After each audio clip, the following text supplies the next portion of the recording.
Andrew Mallett on Project Ascension. I'm here with Mary Rodwell, and let me give you a little insight on her bio. Mary Rodwell, let me put my glasses on so I can actually see, is the founder and principal of Australian Close Encounters Resource Network, ACERN. Born in the United Kingdom and eventually immigrated to Western Australia in 1991. She currently resides in Queensland. Mary is a former nurse, midwife, health educator, and was employed by a professional counselor for the National Health Service, UK and Australian counselling agencies, Silver Chain and Centricare. Since 1994, Mary has worked in a private practice as a professional counselor, hypnotherapist, metaphysical teacher, researcher, author, Reiki master, and international speaker. And what would you like to start with talking about today, Mary? Well, I don't know your audience base, Andrew, so you tell me what you think they may be interested in. Obviously, my main work is helping people with anomalous experiences or extraordinary experiences, which cover everything from interactions with non-human intelligences, whether or not they're seeing it from a more religious base, such as angelic beings or, spirits, elementals, that kind of thing.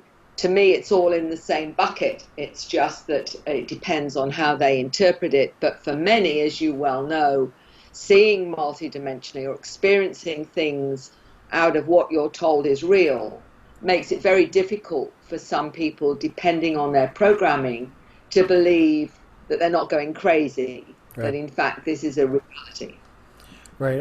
The audience on Project Ascension is pretty advanced because we handle, everything from ETs to, underground bases, dumbs, and everything. So you can get pretty involved on this channel of talking about everything you're, expert in.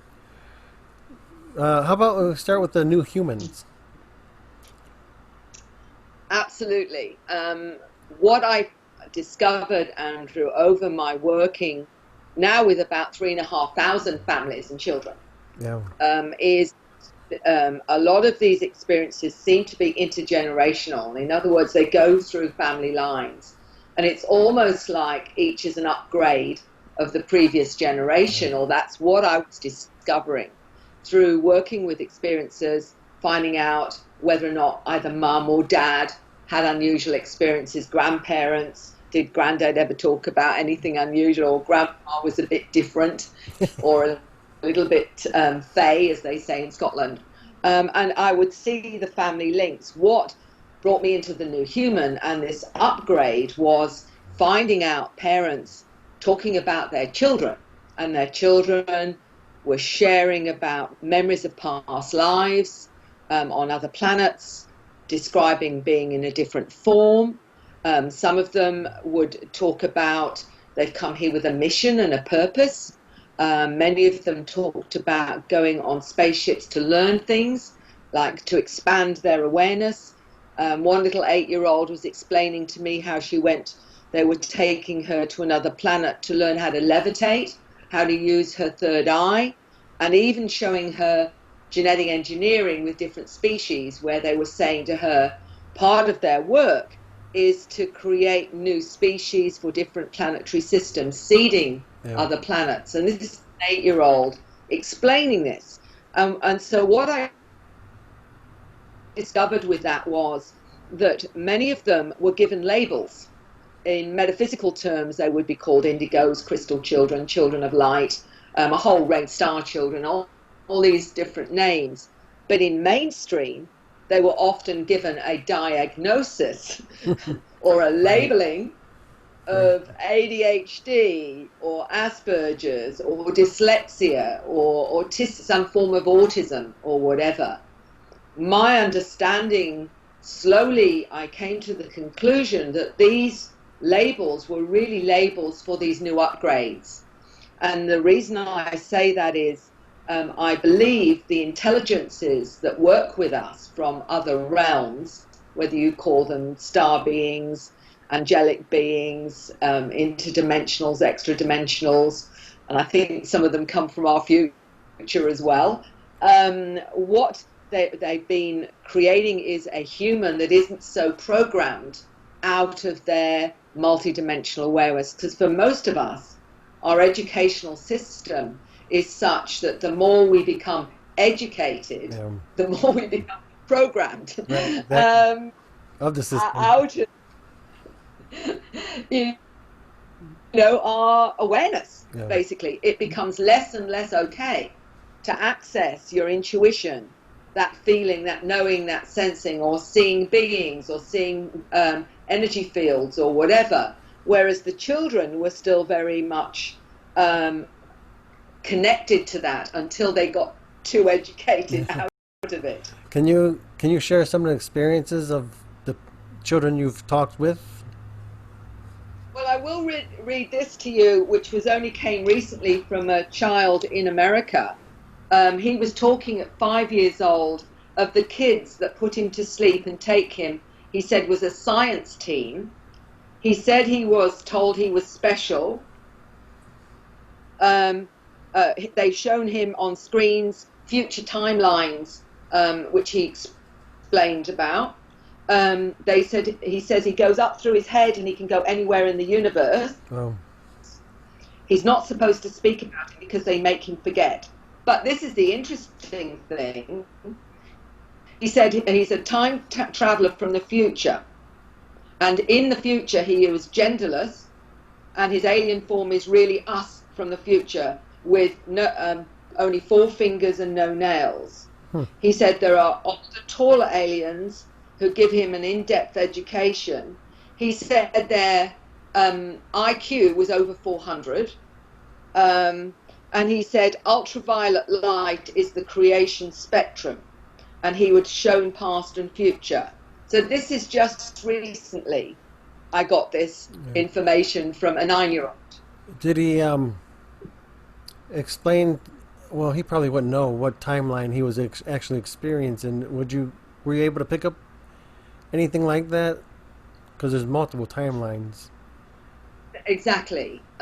What we're understanding, particularly from the children, is their mission or purpose for this timeline. They've come in with these abilities to help us with what they call the shift. I was talking to a 10-year-old probably 2 months ago, just over 2 months ago, who was being visited by light beings. He said that he came from a planet of light. He explained that in that planet, you manifest instantly. He said it's much harder on planet Earth, Mary. He says it's a bit more of a game. It's harder to manifest down here. And I asked him, I said, what do you understand is going on right now? And he said, well, Mary, this is the reset. He was very clear that this is the new beginning. And of course, this is what I'm hearing from a lot of the children that talk about the new earth, talk about the shift in consciousness. And this is a number of children that are talking about their abilities as well. One, I think this young man was 10, explained that he came from a planet where he was a blue being. He explained that he was a center seed. This is his first incarnation on planet Earth. He said he picked a mother that had many incarnations so she could help him. But he was to connect with the center of the planet because his task was to deal with the pollution. So that was part of his task. He understood that. But many of the children talk about going interdimensionally. One 9-year-old explained that he could go as far as the 9th dimension. Wow. He said grey ETs can only go as far as the 6th dimension. Right. But he explained that if he wanted to go to another planet through a portal, as long as he knew its mathematical number, which was frequency, he said he could go through the portals via the runes. And he used the runes as a portal to go where he needed to go. How old these was are he? the sort of incredible he was 7, the Wow. one that explained. That's really impressive. A lot of people have It, a lot of people have no idea what's go going on. on behind the scenes. You know. One of the reasons, Andrew, I wrote The New Human was because I was completely stunned and compelled by these young people Yeah. and the information that they were sharing with their families. And their families, to those that may be skeptical, these families are not usually parents that are necessarily mentioning anything to do with this or their own experiences to their children. This is coming out quite spontaneously from the children themselves and explaining how they understand this. In fact, one, I think he was 9, explained that how he incarnated, he remembers being a spirit, which he called a will-o'-the-wisp. And he said, I was a will-o'-the-wisp. I was shown 3 different lives I could choose. Right. And I choose the one where I ended up on his tummy. So he'd made a choice about what particular life he was going to have next. Yeah. And that's how he described it. A lot of people don't even understand that before we incarnate here, that we make out like a contract and want to experience what we want to experience and learn. That's what I understand. Well, it was very clear to me after many hundreds of regressions where I took people into past lives, and the same information about when they left that life, and I would take them through the death sequence often, because what you can do when you do that is they can see that they died, they've seen overall what their life was about, and then you can say to them, as they're seeing themselves as a spirit or their soul, you can say, so what did you learn in that life? And many of them will say, oh, well, I learned about compassion, or I learned about limits, or I learned about whatever it is. And then they would often mention how they chose to come into this life and how they would pick their parents from their soul family, and they would actually choose different roles to play in that next incarnation. And the things that they would challenge themselves with, their spirit, they would actually challenge their soul to learn things in whatever incarnation on this planet. So it would be, right, I need to put this in to experience this, I need to put this in to experience this. So when people say to me, oh, well, people did this or this to me, and I say, one of the important things understanding the soul journey is we are part of our journey, that we can choose how we interpret our experiences, and we can choose to be a victim, or we can choose to say, what did I learn through that experience? What was the silver lining? And then when they see that, they say, oh, I can now understand, why I would have done that and how it's helped me in my life to what I'm doing. So it takes it completely out of this whole thing that everything's being done to you. Right. And it's more about you, the creator of your experience. Yeah. And that, some people hear that, they know, I wouldn't do this. Even when I speak to friends and stuff like that, and they're they always say like, well, why is this happening to me? What's going on? And it's like I always tell them, you have to remember, you signed a contract of what you actually wanted to experience when you come here. So you're the one that's doing this. You're not, a victim. And they're like, well, how do you know that? It's like, well, I just tell them it's in your DNA. Everything is in your DNA. So I don't know what. That's probably, I would imagine, which you've been heard, for 30 years now of experiences and stuff like that. Well, one of the things, Andrew, that was useful to me before I worked in this field was I did counselling in a medical practice. I worked with people dying in hospice. I worked with people grieving.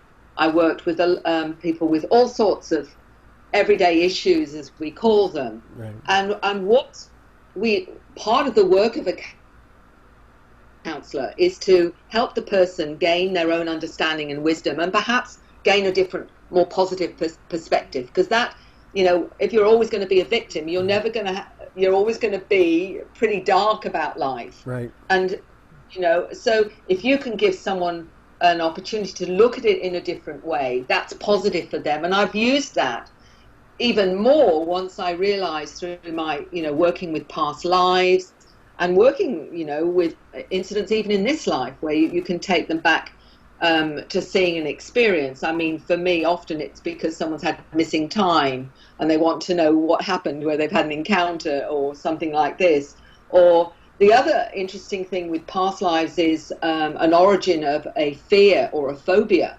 And you can, I can say to the superconscious in hypnosis, let's go to the origin of that phobia. And it may very well be in another lifetime where they've experienced something that they brought through into this lifetime. It may be a fear of drowning or fire or something like that. And they can actually see where the origin of that imprint came from and how they no longer need to have that phobia. They can release that. And it's been very powerful when you can get someone to release those energetic imprints. But it's also convincing people who don't always believe in past lives. I've taken them into past lives. One of them was a minister of religion who said, I want to prove to myself whether this is real or not. Can you prove it to me? And I said, I can't prove it. I said, but you can prove it. Yeah. I said, because we go there. And we did that. And it was such a powerful experience for this person. He came out of it and he said, I said, well, are you convinced? And he said, absolutely. Absolutely. I didn't do anything. I just facilitated the whole thing. And that's what I say to people. This isn't about a belief. This is about your experience. And if you go there, you can see for yourself. And then you can say, well, it's either a load of fantasy in my imagination or it's real. But often the emotion they feel and the understanding they gain is the reality for them. And I said to them often, would you have ever imagined that? And they'd go, never in a million years would I imagine something like that. And I'm saying, there you are. That's why it's not your imagination, because you would have never even thought of it. Yeah. So it's very compelling. So when you do your deep hypnosis regression, do you record it? Oh, absolutely. I think it's vital for reasons. Right. So I was wondering what that person's experience was watching him explain everything to you. It's like that had to be pretty crazy for him. The pastor. Oh, for that particular gentleman, absolutely. Yeah. Because for him, he'd been in the ministry for 40 odd years, and he'd got us, and there was nothing in it about reincarnation. So you can imagine, and it was almost like he needed to prove to himself either it was real or not real. Right. And if it was real, then he had to reappraise everything he'd been preaching about, because it wasn't about ever. You know how in Christianity they cut anything to do with reincarnation out of the Bible for political reasons. But in the books that were not accepted finally in Christianity, reincarnation's mentioned, and this whole thing is mentioned. So I was brought up Catholic. So, of course, reincarnation was not part of the deal.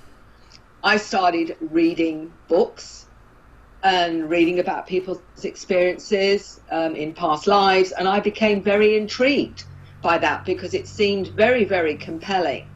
So why wasn't the churches allowing you to believe it? And the whole idea was, I believe now, is to scare the living daylights out of you, that this is the only time you better make sure that you get it all right, or you're going to end up in either hell or purgatory, which is a good way to frighten the living daylights out of you. And there's no chance for any kind of redemption other than that, and I realized through not just doing this, I experienced past lives. And the very first one I experienced, I remembered 3 past lives. And I remember at the time, because it was right in front of me, almost like a movie, things were coming out my mouth, and I had no idea how how I could say those things, because some of it I didn't think about. Right, right. So it was particularly compelling because I was using terms I never use. And that really got me into, I need to know more about this now. And I ended up doing a clinical hypnotherapy course and then learning regression so that I could facilitate that with others. Because to me, it's always been about the big picture. Right. What's the truth? Who are we? What are we? Why are we here? You know, what does this all mean? What's it all about? The big questions that I think many of your audience will relate to. You want to know, you know, ultimately the big, you know, the big questions. Right. Otherwise, you know, what's the meaning of anything? Right. Exactly. Exactly. Weren't they supposed to have, I don't know if it was the Vatican or whoever wrote the Bible, because I'm not religious, didn't they like remove 14 books out of it or something like that? Or got rid of them? There's a huge, there's a huge books of Enoch, there's a whole range of them. But what I learned was in the year 400, I think it was, Constantine actually then edited out anything that wouldn't fit in with their political agenda, because they made religion, I believe, political. The whole idea was used to politicize it so that they could control the populace. And that is because I was brought up Catholic. I was, you know, I went to convents and I was a good little Catholic girl. I believed absolutely in everything that I was taught. But then I started to question. And you're not allowed to question yours. And faith to me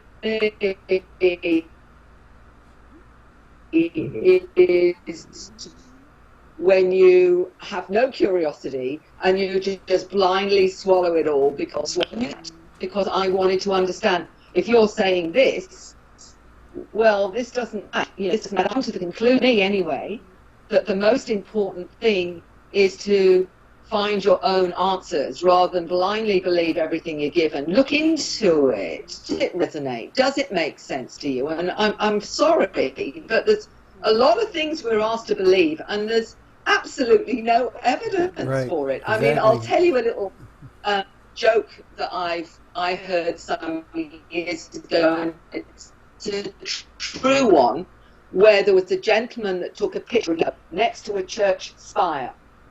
And he goes in to the church itself and talks to the priest and says, "Father, I've got this right next to your church. I want to know how tall the spire was because I want to know how close it was to it." And the priest laughs and says, "You don't believe in UFOs, do you?"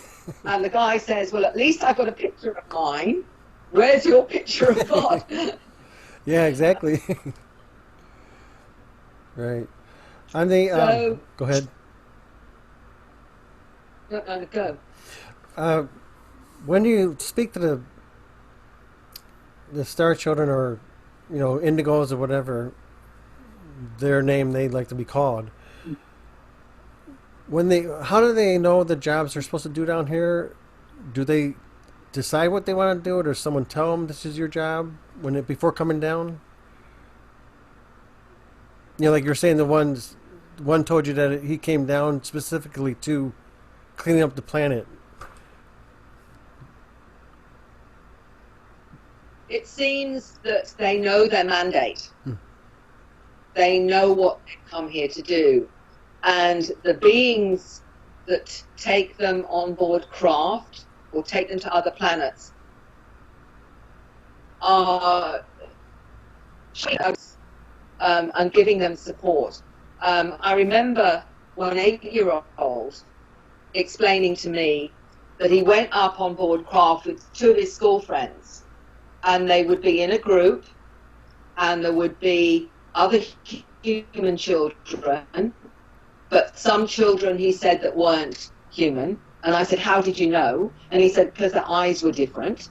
And he said, "And we would be learning to use our mind, create things, and we'd be taught complex things. And I said to him, so when you talk about complex things, can you tell me what some of them are? And he said, no, because they're too complex for you. Yeah. And the what can you tell us about the hybrids? I know we're all hybrids and stuff like that, but what is your understanding of it or definition? Well, you're quite right, Andrew. I believe we're all hybrids to start with, and I go back to the fact that there are a number of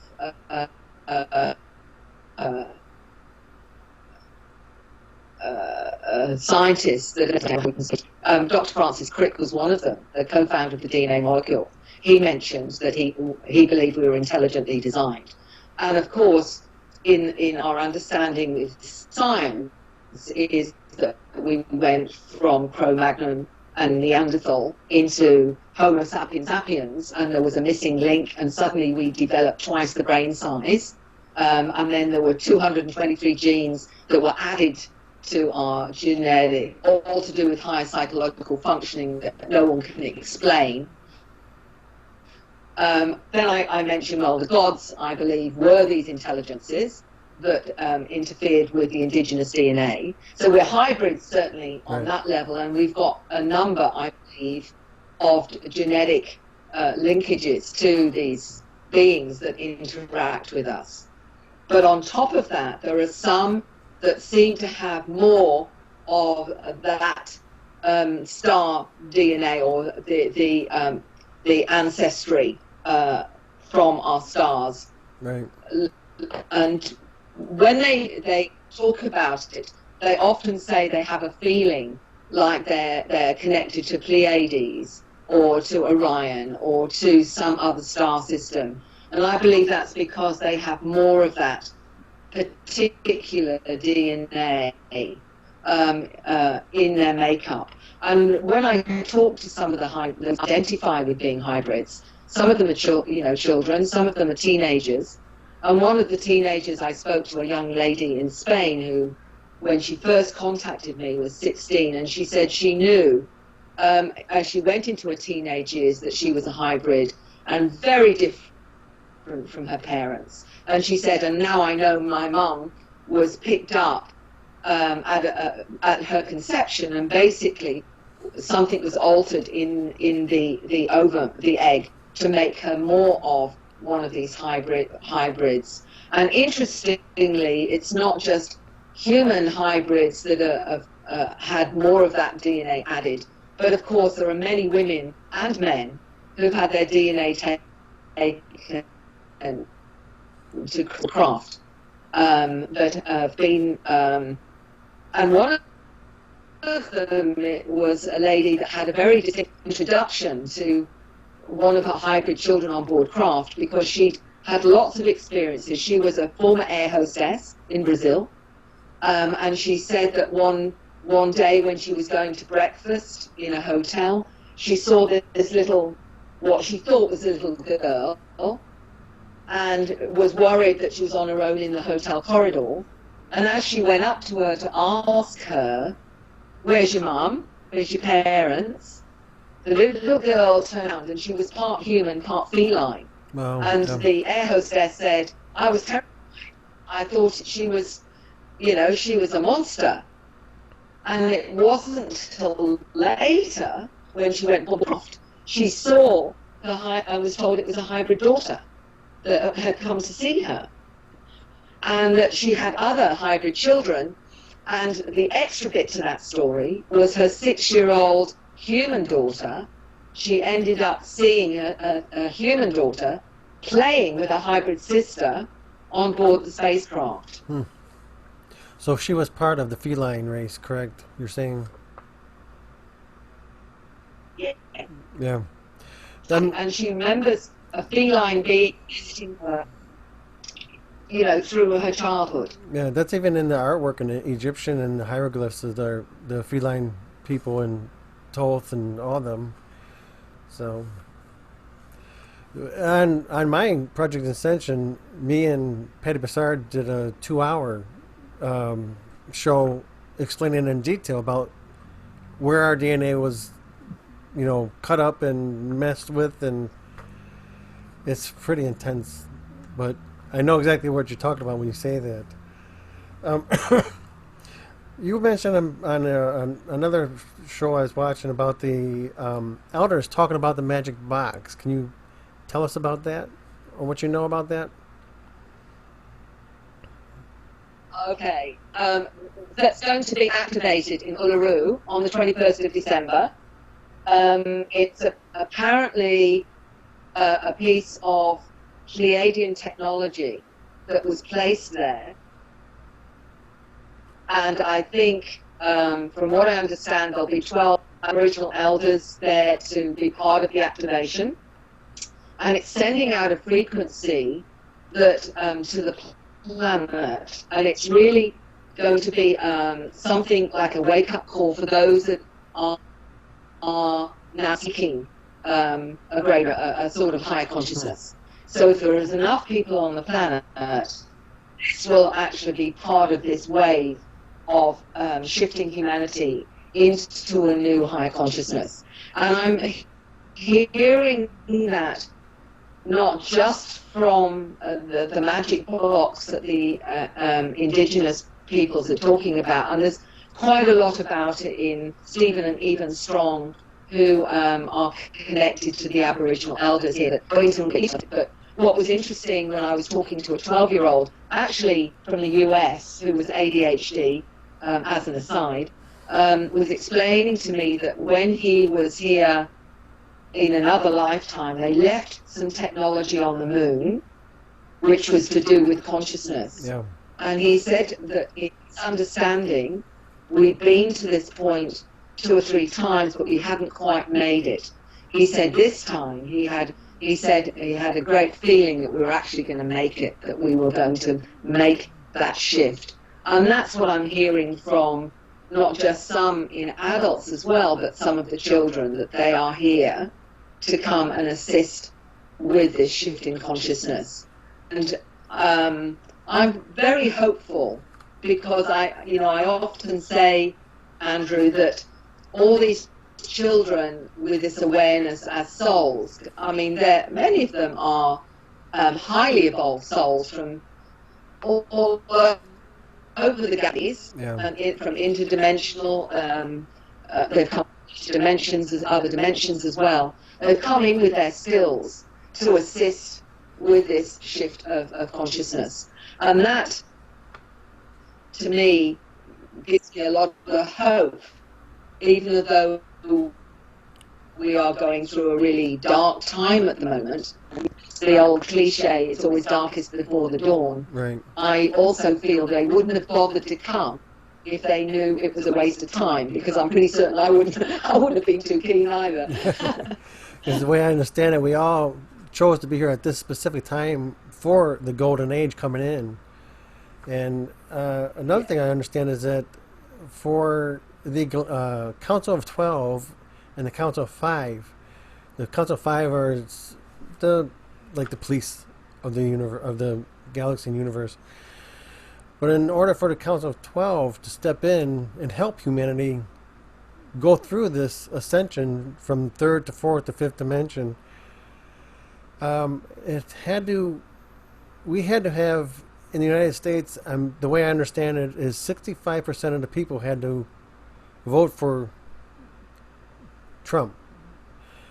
For the Council of 12 to see that there was enough people awake to bring in the frequencies and raise the frequency of the planet, raise with the frequencies of the planet up through the third, fourth, and then fifth.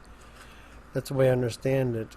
I don't know if you see the same way, or how do you see that about the Golden Age coming in and the Council of 12 and the Galactics helping us through this so we make it this time?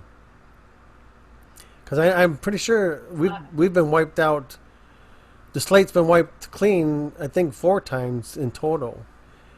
You know, but sorry to interrupt you. Go ahead. I think that we're being vastly assisted Yeah.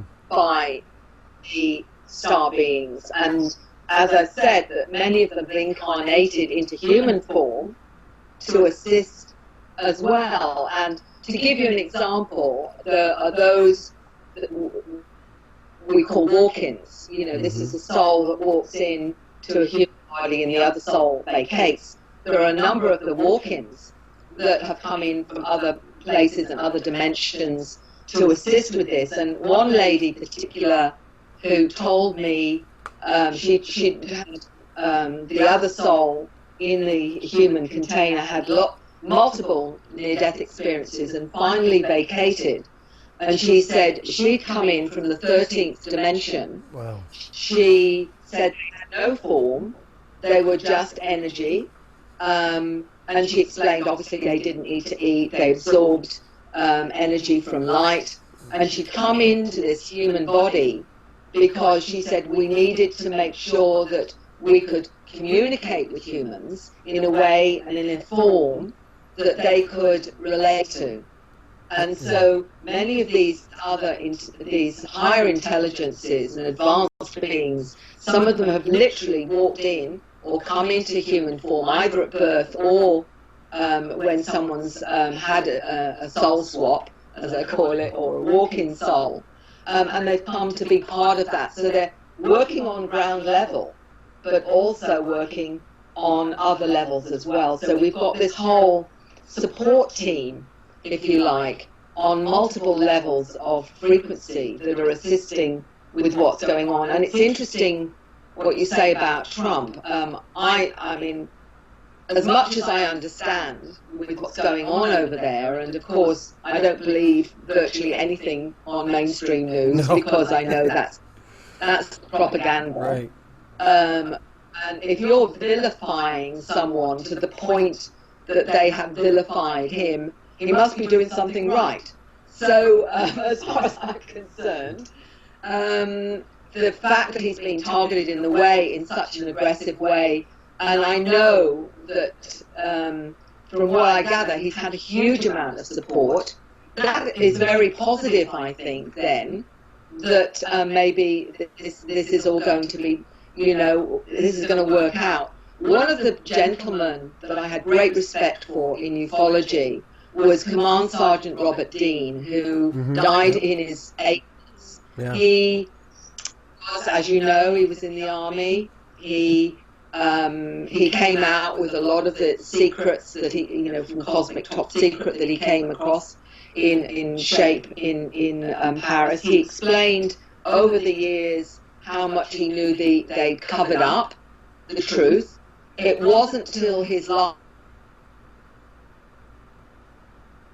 he was open enough to say he'd been on the spacecraft. Yeah. And he explained that when he was on the spacecraft, they told him about the future, and they explained to him that it was going to be quite difficult for a while. But in the end, he said, I've been shown the future, and it's magnificent, was his words. Magnificent. So in other words, we will make it, as far as he was shown. And he was one gentleman I absolutely knew was coming from integrity. There was always with him, I always felt that I met him a number of times, and the most beautiful soul, and that is what he said. That's when I started waking up. That's who I started. That's who I started watching, along with Dolores Cannon and Jordan Maxwell and all of them, and you.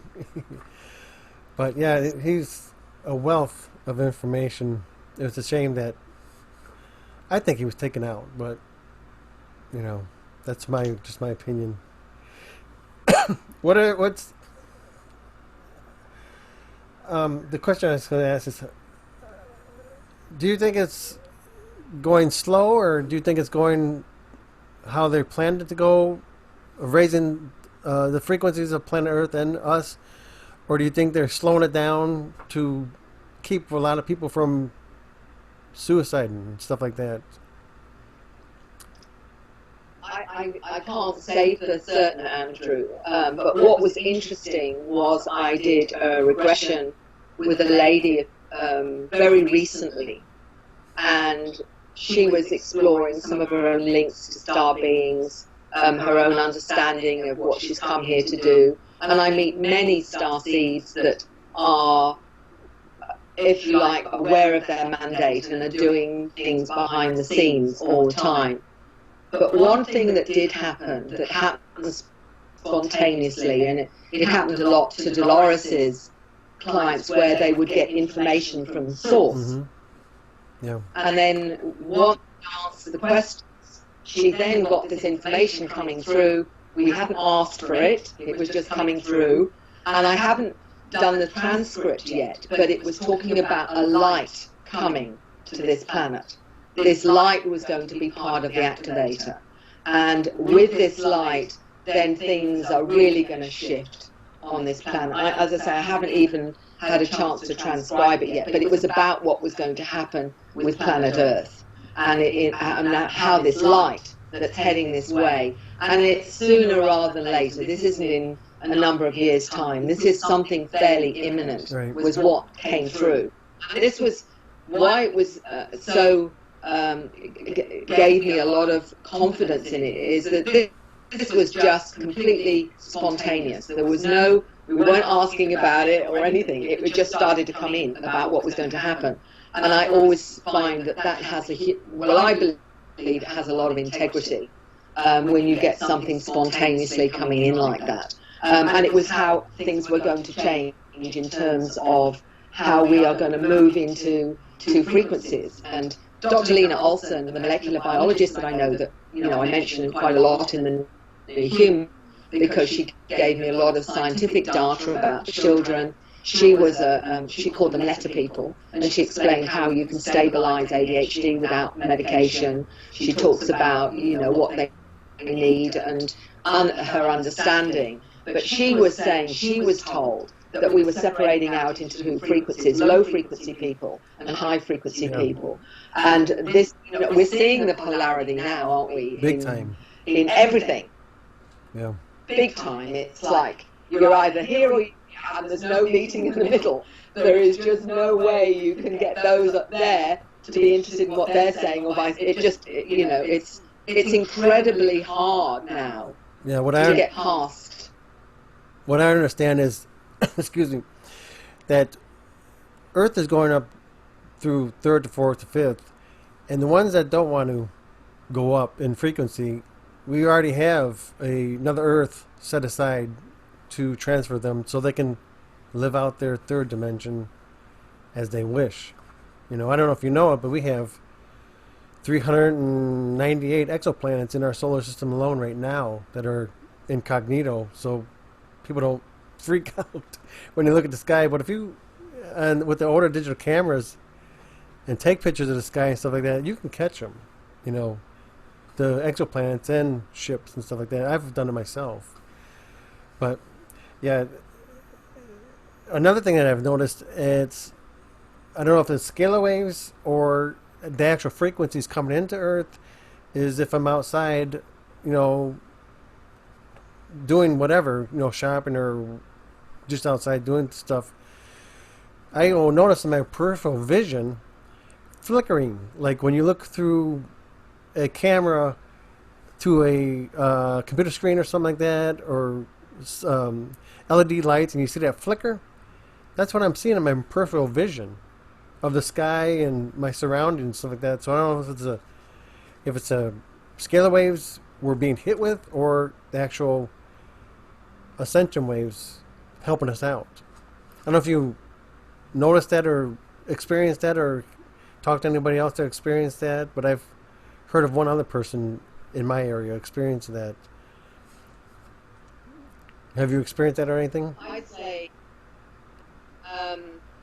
lots of people, including myself, have been experiencing a greater awareness of the frequencies around us, and feeling energy fields of people, feeling presences, seeing lights, seeing orbs, seeing spiritual beings, or even very physically some of the ETs, I think what's happening is our multidimensional cells are now expanding, and we're becoming more aware of those other frequencies and what have you. That's and a lot of my work, Andrew, now is helping people manage that, because some people get a bit freaked out by it when they start to see more than they think they should.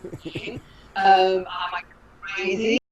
Or what is this that I'm experiencing? They may also experience downloads of information, or suddenly finding themselves doing strange scripts and strange, symbols, and wondering where it's coming from. And others, they may be healers, or they may be energy workers, suddenly coming out with these strange languages, light language, or universal languages. And it's all part of the activation. All of these are the frequencies that are part of this shift that's going on, where we're connecting more and more to our heritage, our star heritage.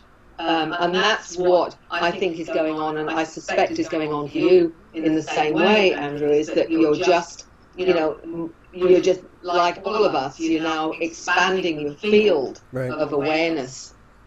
That's what I'm seeing happen with so many people now. A lot of people that I talk to aren't putting aren't connecting the dots of what the dots of what's going on. It's like you gotta help them along a little bit and explain to them this is what it could be, so just keep in mind. And they're like, well, that sounds right, so that's why I say you gotta that the way I do it is, it could be something like this. I don't put it in their mind, this is what it is. Just keep your mind open. It could be something like this. And so I think it's very important, Andrew. I try not to say categorically anything, because I think it's important that they resonate to that information. I'll share this with you. I often get given information from my team, and I may say to them, look, I can't prove that, so I don't feel comfortable with saying it. And they'll say, but you can say what you sense, and people can then decide whether that makes sense to them or not. You're not telling them what to believe. And after being brought up Catholic, I've got a real problem with anyone telling me what to believe. So I'm pretty, there's a real, don't tell me what to believe. I'll listen to you, and if it makes sense to me, I will look into it. But don't impose your beliefs on me. So I've got a real issue. It presses my buttons. So I think you're absolutely right, Andrew. It's about saying, this is my understanding, and you can make it.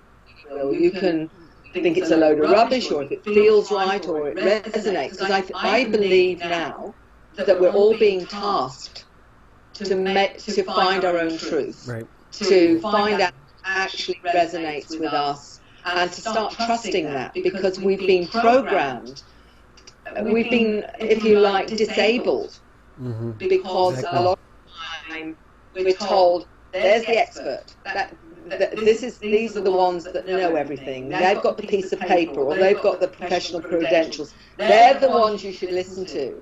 And I'm going, no, you can listen, but use your resonance. Right, exactly. Is there a truth? Does that feel right? Ultimately, it's your responsibility what you take in. Yeah, exactly. That's exactly what I say to whoever asks me information. Is like, the easiest way I can put it is, everything's in your DNA. You just have to remember. That's the easiest way I can explain it to them. And it's like, well, how do you do that? It's like, well, that's for you to figure out. I'm figuring it out as I go, but that's my experiences. I can't tell you your experiences, but you already know. They're already in your DNA. Everything's in your DNA, That brings me to the next subject, is how the professionals, mainstream medicine, are dealing with it. And what is your take on that? Of dealing with the star children and the star seeds and crystal kids, and that's a can of worms. Yeah. It is. Interestingly, after I wrote The New Human particularly, I was getting clinical psychologists, educators, as well as parents, writing to me and saying they're seeing these kids. And the professionals were obviously open to this on some level, even if they could talk about it professionally, were already, there were starseeds too, that had gone in and become a psychologist, or, I've got MDs that are seeing these kids who are also starseeds, are also multidimensional, but can't talk about it because you can't mention this in your professions. But there's a lot of them within that field that are starseeds that have gone into those professions, and I believe they were meant to do that because they're the ones that ultimately will be supporting these children. Lots of educators have written to me saying, I know this is wrong, what we're doing to the children. I know they're different. What can I do? And so I've said that the important is to connect the professionals that are open and say, now work out a new strategy to help these children, especially if the parents are not very awake. What can you suggest that will not, continue to damage the child? The trouble is with conventional education, that's the worst that can happen to them. I talked to a 9-year-old in Sweden, and she said, Mary, when you go to school, they program you out of your life. Right, exactly. And she said, and the teachers is how she described it. So if the parents can homeschool or go to at least alternative schools, maybe like Steiner or Montessori, that at least there's more openness to the children's creativity and hopefully not shutting them down too much. But I believe, Andrew, we really need a completely different system because they're coming in with all the knowing. They need the environment where they tell you what they need to be what they've come here to be. Yeah. And that will be a big one for educators who think they should be telling kids what to do. Yeah, they're going to have to retrain them for I don't know how long, or actually either retrain them or replace them. The teachers in mainstream schooling, at least in the States over here, it's really bad. They even want the Zoom teachings because of the lockdowns and stuff like that. They don't even want the parents watching. The parents have to, or supposedly have to sign a waiver that they won't watch. And it's like, no, you're not going to do that. That's my kid. I'm going to watch everything, And I hope not too many parents are going for that, but I don't know. And have other institutes shown interest in the New Humans? Actually came to you or talked to you? What can we do?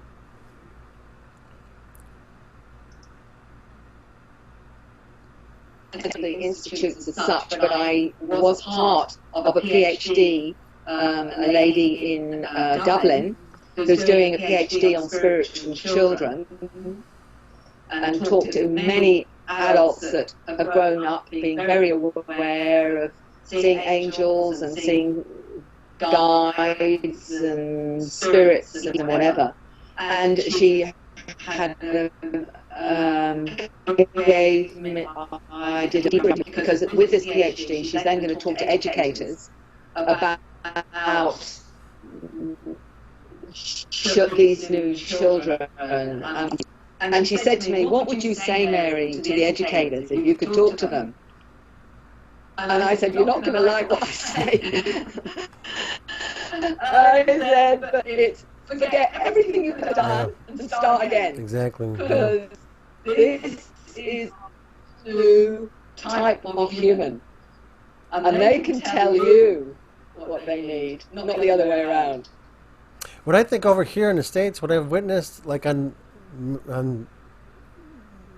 propaganda news and stuff like that, I don't know if you heard about the one little boy that was in the Mall of America. He's I think 8 years old, and a older gentleman ran up to this little 8-year-old, picked him up, and threw him off the balcony from the third balcony in the Mall of America. And when the 8-year-old hit the ground, he didn't get hurt. As far as I understand, he didn't get hurt.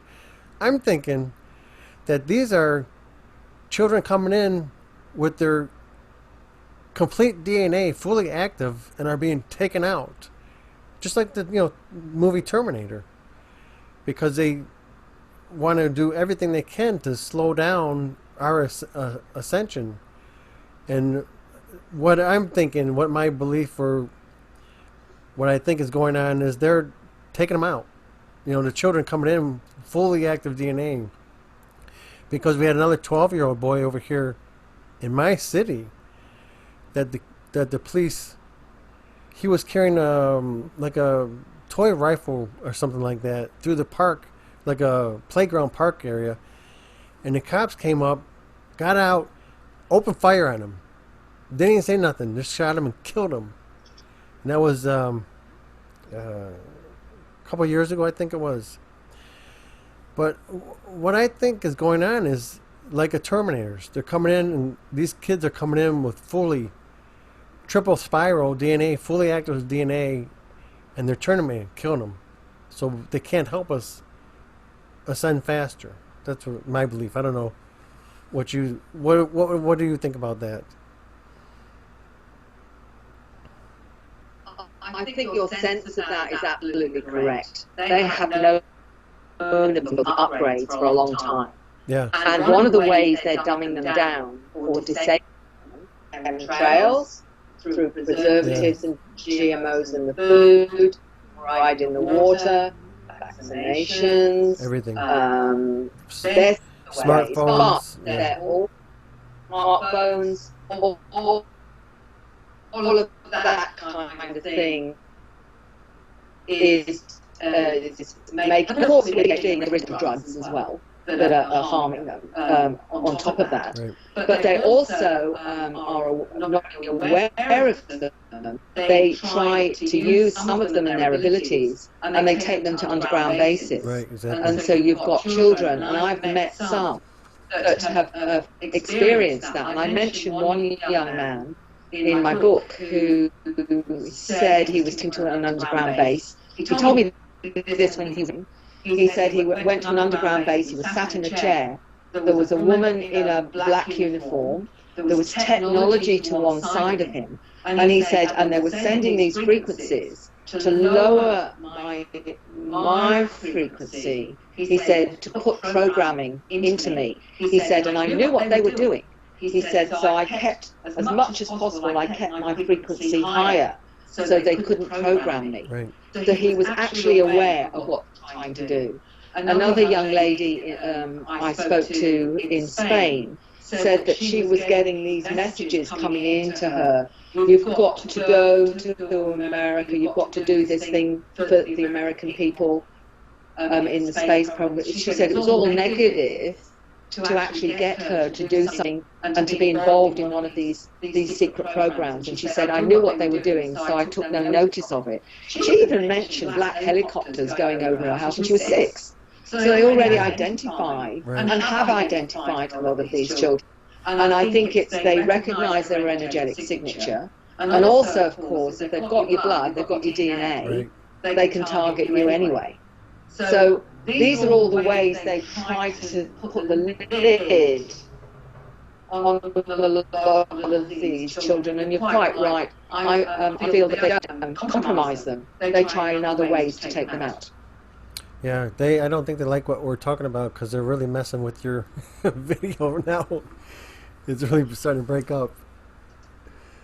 But I don't know if you know or not, but over here in the States, when Trump put the 2 hospital ships, one off New York and one off California, do you know what he really did that for? It wasn't for the CV. It was to rescue the children in the underground bases. He rescued, the last count I heard in New York was 300,000 in New York alone. And what I heard is 400,000 in California in underground bases. That's what those ships are for. To treat and save those children.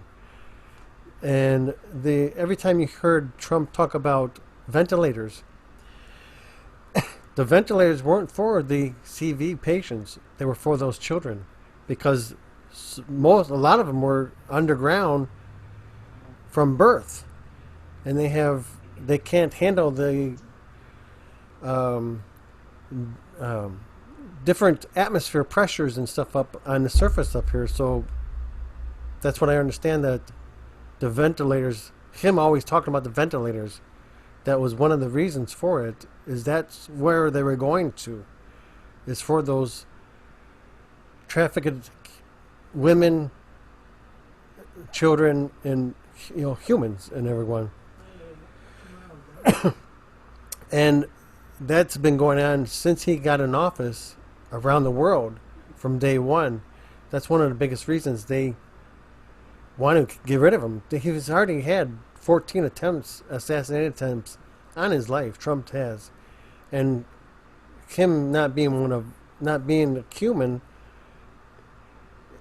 and working with the Galactics has thwarted it easily, But they don't think they think the Kabbalah thinks they're above that and can easily take him out. It's like, no, he's here for a specific reason, and no matter what they do, you're not going to stop it.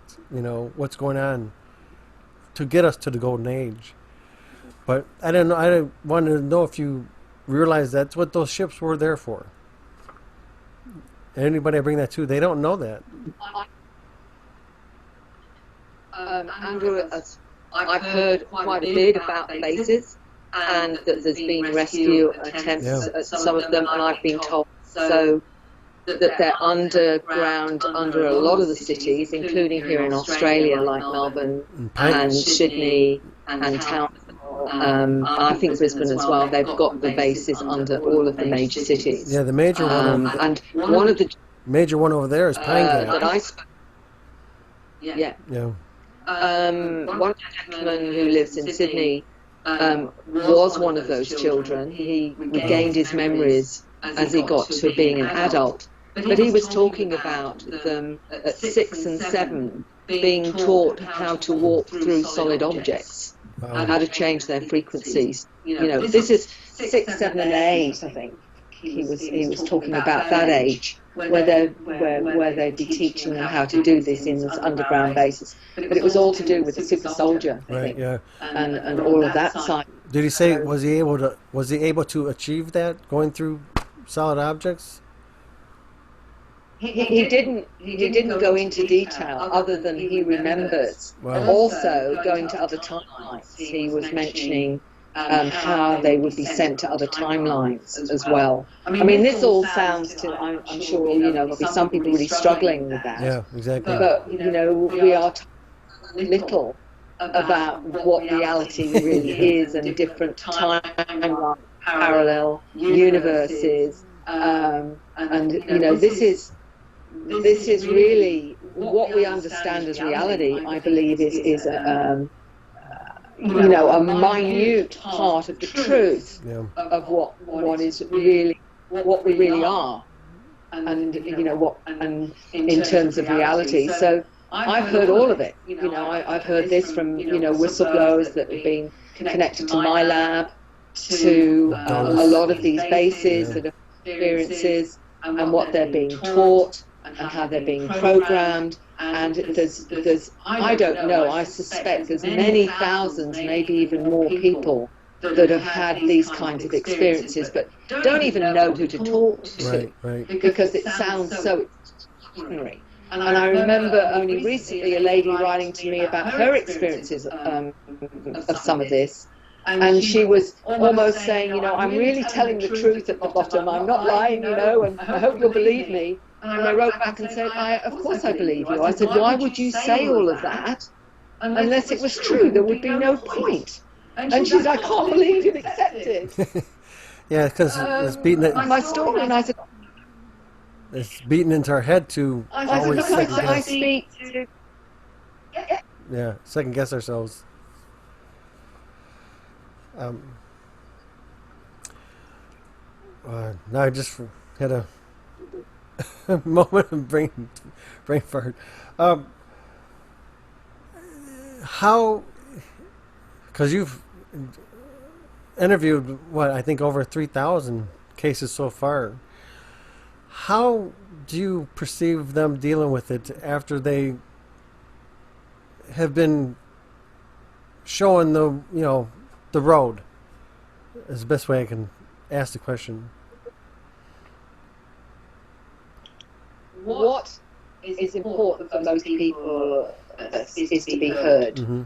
To have somebody who listens and doesn't judge what they're talking about and honours their experience.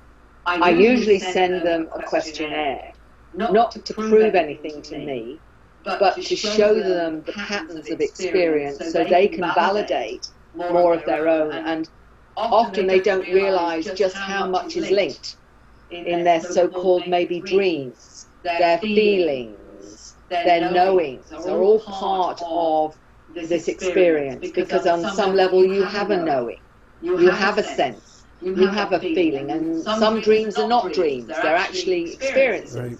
Right. And the reason that you remember over 10 years is because they're not a dream, because most dreams you forget within minutes. Right, yeah. So I send the question and say, right, now tell me a little bit in overview what you remember, as a child, or what other strange, high strangeness you have.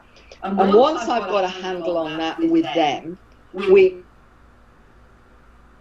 want to talk about it, they want to hear about other people having similar things. They may have missing time and want to explore it through hypnosis. But what I do say to them is be informed as much as possible. Read some of the books. I wrote Awakening to help people through the process of waking up to this reality. How do I know it's real? What to do with the fear? What about my psychic abilities? What about the scripts? What about the missing pregnancies? So all of that was in Awakening to help them make sense of it. And then the New Human adds to that data with the children and the teenagers and the adults. I mean, I've even got the God chapter where I tackle religion, and I've got two ministers of religion talking about their ET experiences. Wow. And how it fits in with what they understand from their Christianity and how they've come to understand it. I've got a whole chapter on a medical doctor who had an activation and now acts as a shamanic MD activating DNA. And she was a normal, everyday GP once. Now she calls herself a shamanic MD. So it's almost like giving people permission to own their truth and saying it's okay, not going crazy, and this is why. And these are some of the experiences of others. And then I get them to do as much research around their own experiences as possible, and to understand that if they can integrate it and accept it, then they can move to another level of their interaction with these intelligences. So it no longer has to be in fear. Because what we discovered with our research when I became part of the Dr. Edgar Mitchell Free Foundation, where we did a survey of hundreds of questions, 4,000 people, what we discovered was the outcome for many of them ultimately was 85% had a psycho-spiritual transformation after their injustice. Wow. And that to me is evidence that once we transcend our fears, just like we do if you're having a shamanic wake-up call, you have to transcend your human fears to become more multidimensional. Mm-hmm. It's exactly the same with the UFO experience. The more we release our fears of what this is, what's going on, why me, and understanding it, you move to another level of awareness where many start to communicate with the beings. Because I think that's where we're going. We're going into a place where we will become part of the galactic community, and that involves telepathy, because we all have that ability too. The children, many of them are telepathic. Yeah. And part of the problem, many of them, they don't want to talk, and parents would say, my child didn't want to talk, and until they were 3 or 4. Why? Because a lot of them are telepathic. That's why. Yeah, and they're already trying to communicate with the parents, and the parents can't do it. When how I'm guessing you speak to other midwives. How are they? Do they notice the children are different when they deliver, or no? I've met a number of midwives that say they're star seeds and they recognise the star kids coming in. So they say part of their role as midwives is to help birth these new beings, these new upgraded humans, fully aware that they are bringing in the new generations of humans as well. And I can't stress enough, there's a huge program of planned agenda here where people are put in significant places within our society with different roles to play, and when things change, that will be activated, the protocols will be activated, and you will know why you're in a particular profession, what you're there for, and why you're there to help with this transition, creating the bridge between the old paradigm and the new. And I believe it's in politics, I believe it's in every level of society that people are being placed for that to happen. And that to me is coming clearer and clearer, that it's just a matter of when is that activation going to happen, so that we can start making the changes that need to happen for this shift that we're all part of. Do these children and young adults, do they tell you who or what they're communicating with, and is it like on a daily basis, or?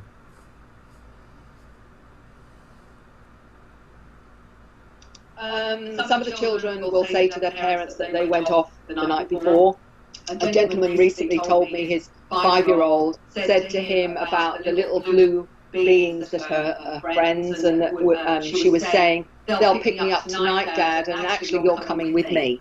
She explained that he was coming along. They will say they're aliens. Some children will say, "Look, they're aliens." They will actually describe, one describes lights coming from the body of these little beings that they call, they're my little buddies or my special friends, or whatever. And the whole point is that it seems to be this huge program with the children in terms of what they're being taught. I call it the cosmic agenda.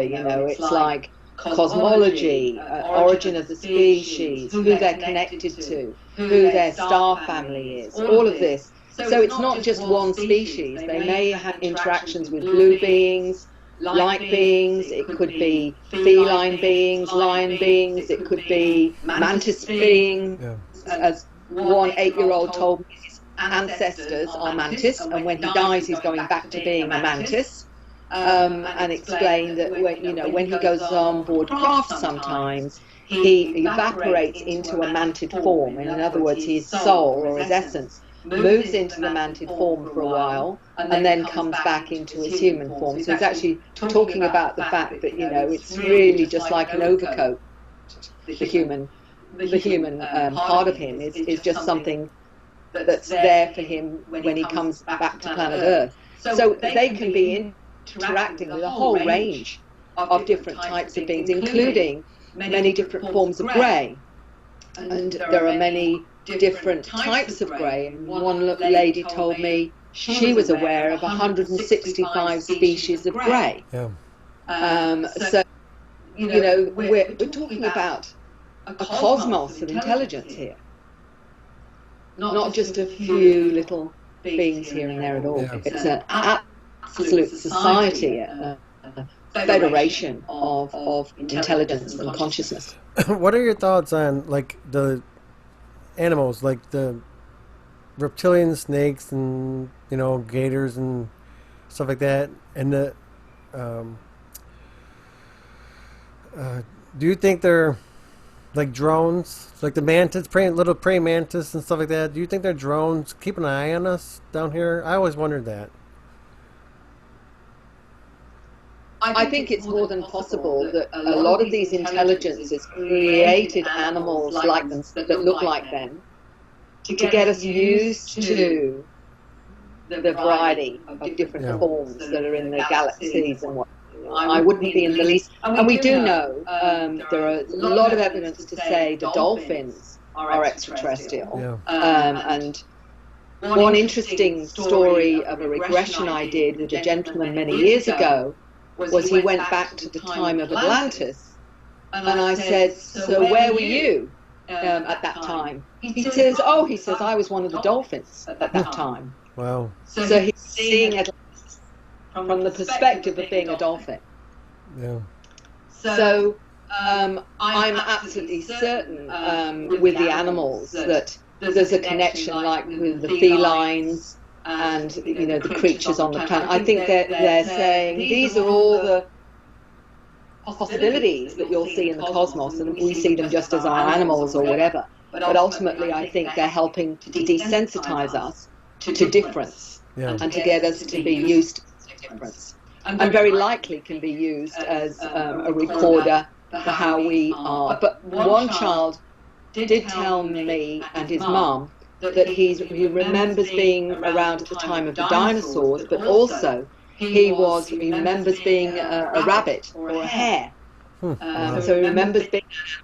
So I think it's quite. And other children have talked about being animals at different times as well. So I suspect maybe that's part of the evolutionary tree, that we go into different levels of consciousness, and animals are one of them, that we've all experienced that as well, which, if we wish to experience everything, then that would be the way we would do it. Yeah. What are, I know you touched on it, what are your people telling you? Anything you can share with us that you haven't shared before? I'll be honest with you when I've asked. What I get told now is, don't try and imagine what it is, Mary, because you won't be able to do it. That it is so different from anything you can imagine that it's pointless trying to even work it out, other than to understand that this shift is monumental, and it is something. And they also said, part of the reason we incarnate this way, not to know the future, is because we can be, and we're meant to be in the moment, to experience the moment, and not to be constantly trying to live ahead of ourselves, because that's the way we grow, and that's the way that we will reach everything with spontaneity. So they're saying, just know that at this time, to be in the moment and to do what you can for now, in whatever way you can, in the way we're all doing at the moment, and allowing it just to unfold. Because one of the things they'd mentioned to me before was, often I think I'd be going in one direction, and then all of a sudden everything would change and I'd be going in a completely different direction. And they said that's why you can't have a focus, because it is so much bigger than what you can focus. You get in the way of yourself, you get in the way of your experience. So that makes sense to me. So I'm happy to be in the moment, I'm happy to observe.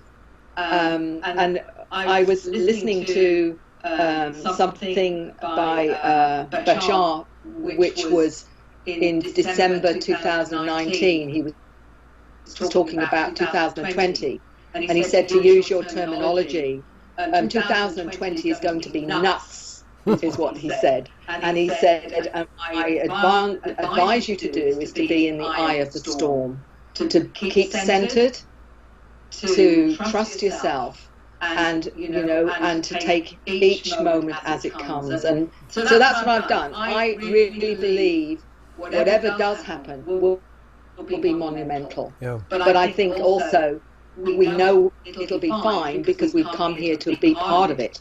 So I absolutely trust that as well. We've come to be part of this whole shift, however it unfolds, and all of the things we're being told is part of that bigger picture. Excuse me. And if you can, speak to the mothers and fathers watching this, and if they think their children are more advanced, how can they draw that out of them? If you can talk about that for a moment, for a little bit. I was taught by a wonderful 9-year-old what was most important. And I was having a dialogue with her, and she's Swedish, so I needed an interpreter. And the interpreter said that the little girl's saying, Mary's got big ears. And I'm saying, oh, I mean, I didn't think they were that big. Oh. And she said, no. What she means is, Mary listens, and most adults don't. And that's what I would say to the parents. When your child is telling you about how they understand themselves or what they're experiencing, listen. Yeah. Because if that, then they know it's safe, they will tell you more, and then you'll get an understanding how best to help them. Yeah. That's about the best way to do it, I would think. Is there anything that we haven't covered that you want to bring up? Oh, I think that was a pretty good overview for the souls listening. If they want to know more, then they're welcome to contact me through my website, which is acern.com.au or maryrodwell.com.au. I've got lots of interviews like yours and presentations with lots of information on there. So they, all of that's available if they just Google me anyway. So, and I'm on Facebook if they want to message me as well. I know you touched on a little bit. Can you explain a little bit about each book? Yes, and I will say that I got a lot of help, if you know what I mean, with them. The first book, the reason I wrote it was there were so many people that had nowhere or no one to talk to about these experiences. Often family members didn't want to hear it. Relatives thought they were crazy. They were afraid to go to a psychologist or psychiatrist because many of them that did do that ended up medicated or in hospital. So I thought, well, what can I offer that will help people to help themselves? And the whole plan of Awakening was exactly that, answering the questions that they most wanted answers to. How do I know this is real? How do I know I'm not crazy? What do I do about the fear? What about my children? What is about these psychic abilities? How do I work with them? How do I understand them? And basically telling also a few stories about how people have dealt with these things as well. So it's a therapeutic resource book, but it also helps you to work through your own, which is the whole point of it, is to work through till you get to a point where you can say, right, I can accept this now, what next? And the what next is really the new human, because if you're having experiences, most likely children are having them. Your partner may be having them for all you know. There'll be siblings that may be having them or whatever. About the upgrade which are being given these diagnoses. So what does that actually mean? And looking at the science behind it, so that it's not only explaining that you can balance the ADHD with certain vitamins and minerals, which Dr. Olson has, and also to explain that they are. They have heightened sense of in the new human to understand your children. So there are protocols to help your kids, not just find out if it's them, but what you can do to help them. So it's meant to be comprehensive, and also to answer your spiritual beliefs, to answer more about what multidimensionality is. So I've tried to make it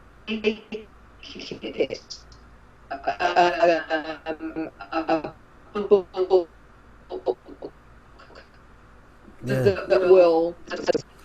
They don't like you talking about this at all. They're really hammering your connection now. Hey, before we go, can you? I was interested also in your CDs and DVDs. Tell us a little bit about that.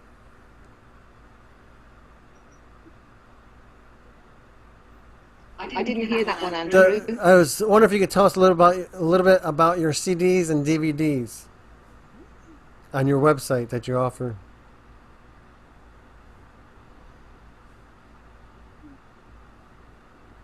Can you hear me? Okay. Years ago, the beautiful music. Yes, I can hear you. Okay. They were produced to people go into a relaxed space and get answers to expand their thoughts, to expand their multidimensional awareness, to understand how they can find their own answers. And all of them really are related to that, including, the ones of connecting to your guides or exploring past lives. All of them really are simple protocols to help people expand. And that was why I put them together. The DVD experiences where they've done artwork, brought in codes, done healing, to actually hear their stories. Yeah. And that was the purpose of the DVDs. Yeah, we should end this here because they're really, really hammering your connection now. I mean, you're pixelating and everything. Say again where they can contact you again, because it broke up the last time. Okay, contact me by my website, ascend.com.au, or Facebook. I'm on Facebook, or maryrodwell.com.au. Google me. Okay, and this interview will be uploaded to, I'll send you a copy, will be uploaded to my Project Ascension YouTube, Project Ascension Rumble, and Project Ascension BitChute. And I hope we can do this again. This was great. Really informational, really helpful, and that would be really great if we can do this again. Andrew, it's been an absolute pleasure. Thank you so much for your time and for your I would say your dedication to helping the planet. Yeah, thank you. And yours also, dedication and information. And we'll see you again. Take care. Have a great day. I'll have a great night and you have a great day. Take care. Thanks, Andrew.